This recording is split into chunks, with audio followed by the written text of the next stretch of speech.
Hello and welcome back to Asset Guide YouTube channel. आज की इस वीडियो में हम देखेंगे क्रिस्टी क्लीना का एक मैसेज है जिसमें एक यूज़र उनसे पूछ रहे हैं कि क्या डीएसपी पूल कब रिलीज होगा। तो यहाँ पर देखिए उधर से आंसर आया है। क्रिस्टी क्लीना कौन है, इनके बारे में भी डिटेल में बात करेंगे, लेकिन उससे पहले मैसेज देख। मैसेज के अंदर यहाँ पर बताया जा रहा है कि we please wait at the end of month, कि महीने के अंत तक वेट करो। तो अभी चल रहा है जनवरी, 23 जनवरी आज हो चुका है। And company will announce this, और कंपनी इसको अनाउंस करेगी, यानी कि आपको इस महीने के एंड तक वेट करना है। कंपनी इसके बारे में कुछ अनाउंसमेंट करेगी। Please be patient my dear, मतलब आपको धैर्य रखना है। Let's buy ID the one ecosystem very powerful, don't stay just to wait something from the company. ये कह रहे हैं कि इस महीने के अंत में कंपनी इससे रिलेटेड डीएसपी पूल, जो ऑटोमेटिक पूल आने वाला है, ऑटोमेटिक स्वैप पूल, उससे रिलेटेड कुछ अनाउंसमेंट करेगी। तो आपको जो है इतना ज्यादा हाईलाइट वो एक तरीके से एग्रेसिव नहीं होना है, बस आपको वेट करना है। कंपनी जो है अपनी तरफ से कुछ ना कुछ बहुत अच्छा अनाउंसमेंट यहाँ पर देने वाला। अब चलिए कि ये क्रिस्टी क्लीना कौन है ये देख लेते हैं। दूसरा, इस मैसेज की सच्चाई क्या है। तो क्रिस्टी क्लीना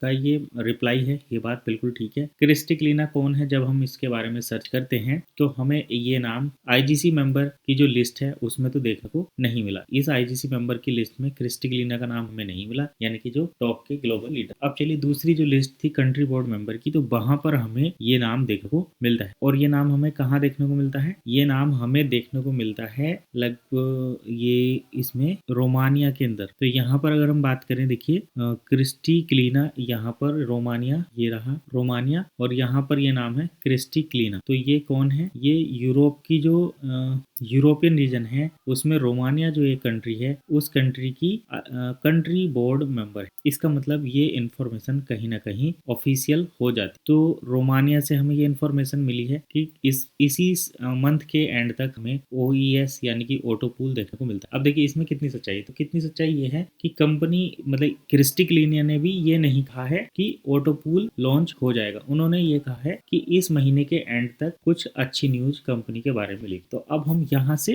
अज्यूम कर सकते हैं कि ओईएस का डीएसपी पूल, ऑटो पूल जो है वो रिलीज हो जाएगा। और ऑटो पूल क्या है, मैं यहाँ पर अगेन बताना चाहूंगा। फॉर मर्चेंट, ऑटो पूल का मतलब होता है कि जो नॉन मेंबर है, यानी कि जो कस्टमर है डील सेकर से बाय करेंगे, उनका यूएसडीटी इंस्टेंट फिएट में उनका यूएसडीटी इंस्टेंट वन और फिएट के कॉम्बिनेशन में स्प्लिट हो जाएगा। अगर मर्चेंट 30% वन एक्सेप्ट करता है तो यूएसडीटी 30% वन में कन्वर्ट हो जाएगा, एंड 70% उनका जो वन है वो कैश में यूरो में कन्वर्ट हो जाएगा, और वो जो है उस मर्चेंट को मिल जाएगा। मर्चेंट कैश के पेमेंट को इंस्टेंट या तो विड्रॉल कर सकता है या फिर अपने दूसरे काम में यूज कर सकता है। और इसके बाद जो रिमेनिंग पेमेंट वन में रहेगा वो डीएसपी पूल में चला जाएगा, और सेकंड स्टेज में वो भी ऑटोमेटिक डीएसपी पूल में चला जाएगा, यानी कि अभी मैनुअल भेजना पड़ता, बाद में वो ऑटोमेटिक चला जाएगा। तो इसके बारे में देखिए, अभी ऑटोमेटिक पूल के बारे में क्लियरिटी आनी बाकी है कि क्या ये पेमेंट जो हम अभी भेजते हैं डीएसपी पूल में, ये हमें कंटिन्यू इसी तरीके से भेजना पड़ेगा या फिर ये ऑटोमेटिक डीएसपी पूल में जाने लगेगा, जैसे कि नॉन कस्टमर है जो नॉन बायर है उनका जाता। तो यही तो थी इन्फॉर्मेशन इसी क्रिस्टी क्लीना के मैसेज की। आई होप आपको इन्फॉर्मेशन पसंद आई होगी। डिटेल में मिलते हैं नए टॉपिक के साथ, फिलहाल इतना ही, मिलेंगे नेक्स्ट।